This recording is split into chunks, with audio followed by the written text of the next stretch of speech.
Okay students, आज हम बहुत ही इम्पोर्टेंट टॉपिक पे बात करने जा रहे हैं जिसको हम बाल विकास एवं शिक्षा शास्त्र के नाम से जानते हैं। ऐसा टॉपिक है, सब्जेक्ट है ये, जो कि बहुत ही इम्पोर्टेंट है। ये काम आता है किसमें, एक हमारा टेट है, एग्ज़ाम होता है टेट का। अच्छा, टेट मतलब क्या होता है? टेट का मतलब होता है टीचर एलिजिबिलिटी टेस्ट।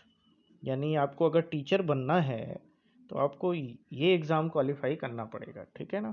इसमें दो चीज़ें हैं। अगर आप यूपी के हैं तो यूपी टेट, केवल यूपी में जाना चाहते हैं तो यूपी टेट की बात होगी, ठीक है। और एक आपका है सी टेट, सी टेट भी होता है। तो आपको यूपी टेट के साथ साथ टेट के साथ साथ सी टेट भी अगर आप क्वालिफाई हैं तो आपके लिए अपॉर्चुनिटी और भी ज़्यादा हो जाती है, ठीक है। तो इस पे हम बात करेंगे। तो सबसे पहले बाल विकास एवं शिक्षा शास्त्र की बात हो रही है। तो बाल विकास जो है, आप देखें तो बाल विकास जो है वो डिफरेंट डिफरेंट टॉपिक से रिलेटेड है, जिसमें सबसे पहला जो टॉपिक है कि विकास की अवधारणा एवं उसका अधिगम से संबंध एवं सिद्धांत। यानी विकास की अवधारणा एवं उसका अधिगम से संबंध एवं सिद्धांत, यानी concept of development and it's relationship with learning and principles, ठीक है। उसके बाद आपका जो है आता है जो है सामाजिक चीज़ें हो जाती हैं, सामाजिक प्रक्रिया क्या होगी, ठीक है। और चाइल्ड डेवलपमेंट कैसे होगा, भाषा क्या होनी चाहिए, शैली क्या होनी चाहिए, ये सारी चीज़ें कैसे, मतलब आपको डिफरेंट डिफरेंट पार्ट में सीखना है। सबसे पहले जो हम सीखेंगे यहाँ पर वो है बाल विकास की संकल्पना, ठीक है। तो बाल बाल विकास की अगर संकल्पना की हम बात करें तो जो सबसे पहली चीज़ हम सीखेंगे बाल विकास की संकल्पना, यानी कॉन्सेप्ट ऑफ चाइल्ड डेवलपमेंट। तो इसमें क्या कॉन्सेप्ट है बाल विकास का, यानी बाल विकास से जो तात्पर्य है, यानी किसी भी बालक का या बच्चे का सर्वांगीण विकास कैसे होगा, मनोवैज्ञानिक तरीके से आप उसका विकास कैसे कर सकते हैं, उसको हम बाल विकास कहते हैं, चाइल्ड डेवलपमेंट कहते हैं। तो इसमें अलग अलग जो है शिक्षाविदों का अलग अलग मत है, जिसमें सबसे पहला नाम आता है, सबसे पहला जो नाम आता है क्रो क्रो एंड क्रो का, क्रो एंड क्रो। ये दोनों क्रो जो हैं ये ये अलग अलग हैं दोनों, मतलब एक चार्ल्स क्रो करके है, और ठीक है। तो ये दोनों अलग अलग क्रो हैं और दोनों के अलग अलग जो है, दोनों ने एक साथ मत दिया, जिसमें क्रो एंड क्रो को ही हम बाल विकास या चाइल्ड डेवलपमेंट का हम जो है जनक मान सकते हैं, और कहते भी हैं लोग। इन्होंने क्या कहा कि बाल विकास एक ऐसा विज्ञान है, ऐसा साइंस है जो बालक के व्यवहार का अध्ययन गर्भावस्था से मृत्यु उपरांत तक करता रहता है। समझ में आ रहा है? मतलब क्रो एंड क्रो ने ये कहा कि जो बाल विकास है वो एक ऐसा विज्ञान है जिससे हम बालक के गर्भावस्था से लेकर के मृत्यु तक वो कैसे आचार व्यवहार और सारी चीज़ें वो करता है, इसका हम अध्ययन करते हैं, उसी को हम कहते हैं बाल विकास, ठीक है। एक साइंटिस्ट हुए यहाँ पर, सॉरी, शिक्षाविद हम कह सकते हैं, साइंटिस्ट नहीं कह सकते हैं, मनोवैज्ञानिक कह सकते हैं इनको। तो मनोवैज्ञानिक एक हुए जिनका नाम था हरलॉक, तो सर हरलॉक जो थे, इन्होंने क्या कहा? तो सर हरलॉक ने कहा कि बाल मनोविज्ञान का नाम जो है उसे ही बदल करके बाल विकास कर दिया गया। और क्यों किया गया?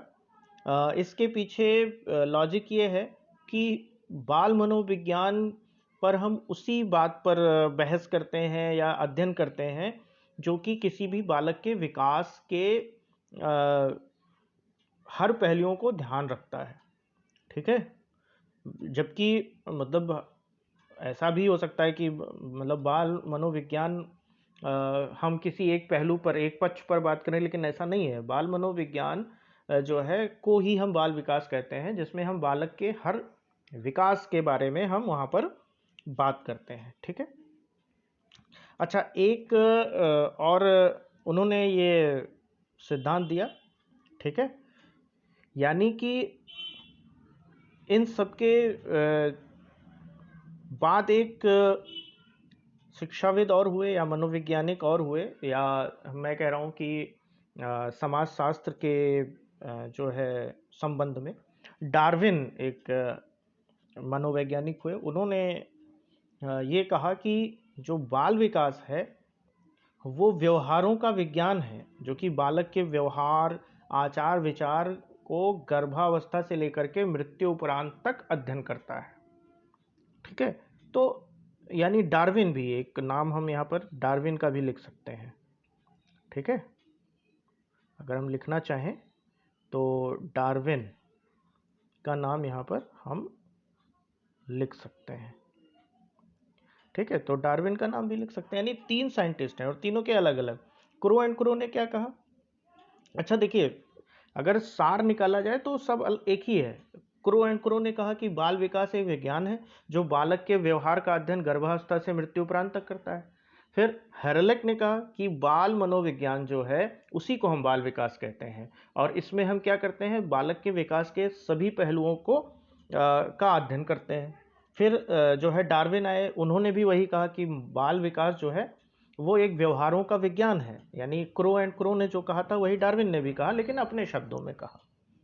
ठीक है, तो ये 3 साइंटिस्ट हैं, इनका नाम आपको याद रखना पड़ेगा। और पूछा भी जाता है कि बाल विकास के जनक कौन है, तो आप क्रो एंड क्रो पे कहेंगे, ना तो डार्विन पे लगाएंगे ना हरलॉक पे लगाएंगे। ठीक है, यानी इससे आपको ये पता चल जाता है कि बालकों के विकास, व्यवहार और विकास को प्रभावित करने वाले विभिन्न तत्वों का जब हम अध्ययन करते हैं तो उसी को हम बाल मनोविज्ञान कहते हैं या बाल विकास कहते हैं। ठीक है, समझ में आया? अब इसकी आवश्यकता क्या पड़ी, यानी इसको पढ़ने की हमको आवश्यकता क्या पड़ गई? ऐसा क्या हो गया कि हमको बाल विकास ही पढ़ना है और दूसरी चीज़ें नहीं पढ़नी है? मतलब टीचिंग अगर हमको करना है तो बाल विकास पहले पढ़ना पड़ेगा।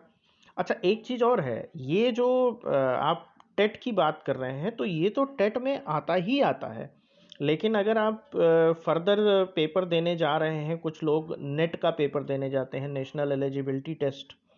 ठीक है, कुछ लोग पीएचडी एंट्रेंस देने जाते हैं, तो इन सब में भी थोड़ा बहुत कहीं ना कहीं इसका हायर जो वर्जन है उससे क्वेश्चन पूछे जाते हैं। मतलब इसमें तो थोड़े से कुछ related to your DElEd and all those things यहाँ से क्वेश्चन पूछे जा सकते हैं, लेकिन जब आप बात करेंगे नेट की तो इससे इससे जुड़े हुए क्वेश्चन पूछते हैं और आप कभी ना कभी गलत आंसर उसका दे ही देते हैं।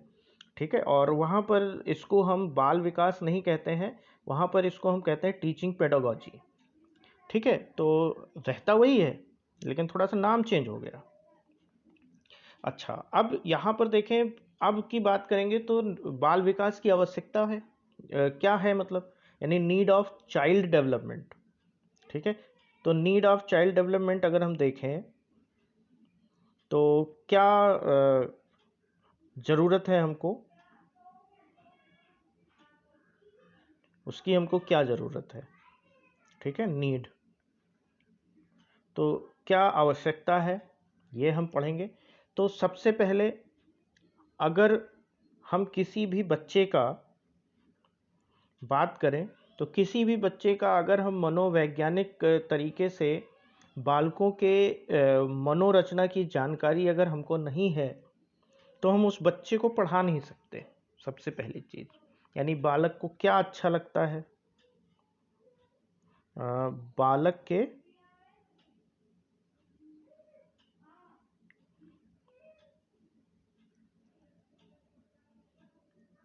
बालक की मनोरचना, मनोरचना,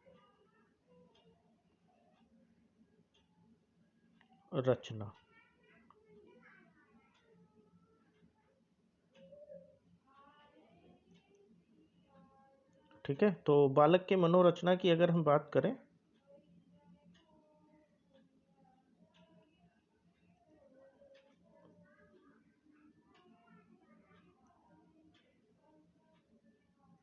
ठीक है, तो बालक के मनोरचना की अगर हम बात करें तो सबसे पहली चीज तो ये है कि इस संसार में या सार्वभौम में कोई भी प्राणी अगर देखा जाए, सारे प्राणी एक समान नहीं होते हैं, सभी लोग जानते हैं। लेकिन अगर मैं किसी दो बालक मतलब बच्चों को अगर हम पढ़ा रहे हैं तो सभी बच्चे तो एक प्रकार के नहीं होते, यानी सबकी मनोरचना, मस्तिष्क रचना अलग अलग होती है। लेकिन अगर अध्यापक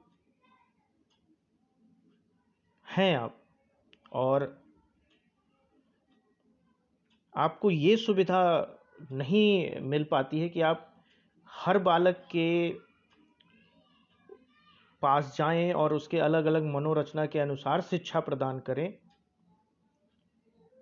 तो आप सही से शिक्षा नहीं दे पाएंगे उनको, क्योंकि अलग अलग हैं। और आप ये भी जानते हैं कि किसी भी कक्षा में अगर आप जाते हैं तो वहाँ पर अगर आपको अध्यापन करना पड़ता है तो वहाँ पर सामूहिक रूप से बच्चे बैठे होते हैं। तो इस दशा में इस हर बच्चे के मनोवैज्ञानिक संरचना का अध्ययन करना आपका कर्तव्य बनता है, ठीक है। और इसीलिए ये बाल विकास हमको पढ़ने की आवश्यकता है, बाल मनोविज्ञान पढ़ने की आवश्यकता है, ठीक है। बाल विकास की प्रक्रिया को समझने के लिए भी इसकी आवश्यकता पड़ती है, ठीक है। ये जो पॉइंट मैं बोल रहा हूँ, यानी पहला पॉइंट हमने बोला कि बालकों की मनोरचना की जानकारी लेने के लिए इसकी आवश्यकता पड़ती है, बाल विकास की प्रक्रिया को समझने के लिए इसकी आवश्यकता पड़ती है, ठीक है। उनको निर्देशन करने के लिए, परामर्श करने के लिए भी इसकी आवश्यकता पड़ती है, ठीक है। बालकों के प्रति आप जिसको हम कहते हैं दूरदर्शी, तो दूरदर्शिता आपके अंदर आ जाए कि ये बालक ये काम कर सकता है, उसके लिए भी आपको ये पढ़ना आवश्यक है, ये जानना आवश्यक है, ठीक है। क्लियर है ना। बाल व्यवहार का जो मतलब किस तरह से आप उसको, उसके व्यवहार को नियंत्रित कर सकते हैं, क्योंकि शिक्षक का एक महत्वपूर्ण कार्य ये भी होता है कि वो गलत कार्यों को अगर बच्चा कर रहा है तो उसको बहुत अच्छी तरीके से नियंत्रित करे, तो ये आवश्यकता है। और ये जो हमने पॉइंट बताए हैं ये एज इट इज टेट में पूछा जाता है, नेट में भी पूछा जाता है कि मतलब इनमें से ऐसा क्या है जो बाल विकास की आवश्यकता को और भी सुदृढ़ बनाता है, ऐसे करके क्वेश्चन आते हैं। या ऐसा आ सकता है कि इनमें से क्या सही नहीं है, ठीक है। तो आपको ये 4-5 पॉइंट जो हमने बताए हैं, इनमें से अगर वहाँ पर नहीं लिखा हुआ है तो आप उसको, मतलब कुल मिला के ये है कि ये टॉपिक जो है वो आसान है अगर आप थोड़ा सा भी दिमाग लगाएंगे अपना, क्योंकि आप अगर टीचिंग टेट दे रहे हैं तो कहीं ना कहीं टीचिंग कर रहे होंगे, तो अगर आप थोड़ा सा भी आप प्रैक्टिकल दिमाग लगाएंगे तो ऐसे क्वेश्चन आप सॉल्व कर ले जाएंगे, उसमें कोई दिक्कत नहीं है, ठीक है ना। तो इस पर हम फिर चर्चा करेंगे, ठीक है। धन्यवाद, आज का वीडियो में इतना ही।